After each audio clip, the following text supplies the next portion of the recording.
Hoy vamos a hablar sobre el refrigerador. El refrigerador es un dispositivo de almacenamiento en el cual se conservan alimentos, precederos a baja temperatura. Este es un elemento utilizado en nuestro diario vivir y vamos a entender cómo está diseñado. En primer lugar, vamos a identificar qué compone el refrigerador.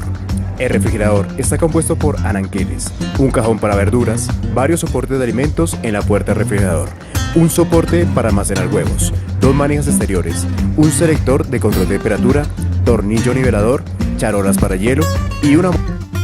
Para poder entender de qué manera está diseñado el refrigerador, es necesario identificar quién lo utiliza y a partir de qué variables se realizaron cada una de sus partes. El refrigerador está diseñado para uso de diferentes entornos y en diferentes tipos de alturas, de ahí que sus componentes tengan una medida y una forma. Para determinar estas medidas, se deben identificar las posturas que se identifican al momento del uso del material, como la postura erguida o bipedeste, cuclillas o ardilla, sentado o sedente y acostado o postura de cúbito. Estas variables se pueden ver desde planos como lo son el frontal o coronal, el lateral o sagital, el transversal y el plano Frankfurt, el cual es un plano auxiliar.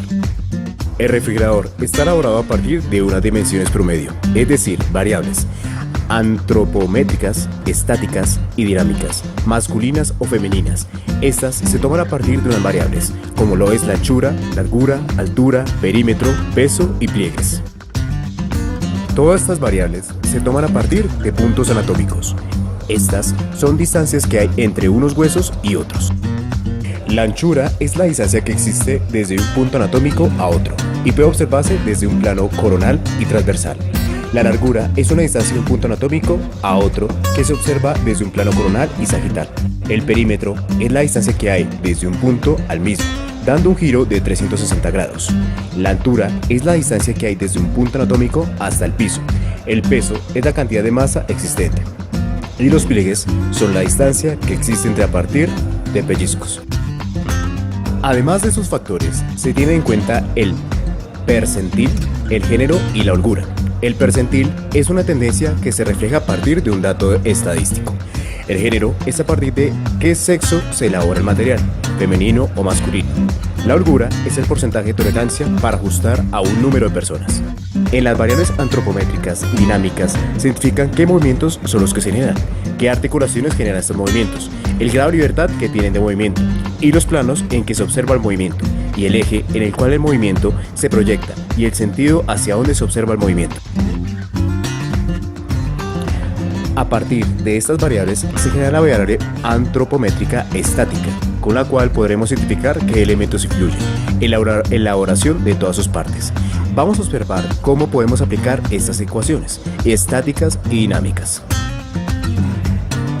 Si hablamos de la manija, existen diferentes dimensiones, como lo es la distancia que hay para acomodar la mano, el largo de esta, el ancho, la altura que hay con respecto al piso, el movimiento que se genera, el tipo de articulación y otros. Aquí podemos observar en esta ecuación dinámica de qué manera se genera el movimiento. Cuando vamos a abrir el refrigerador, debemos generar un movimiento en el antebrazo. Este se flexiona hacia cierto ángulo, generando que exista la menor cantidad de esfuerzo.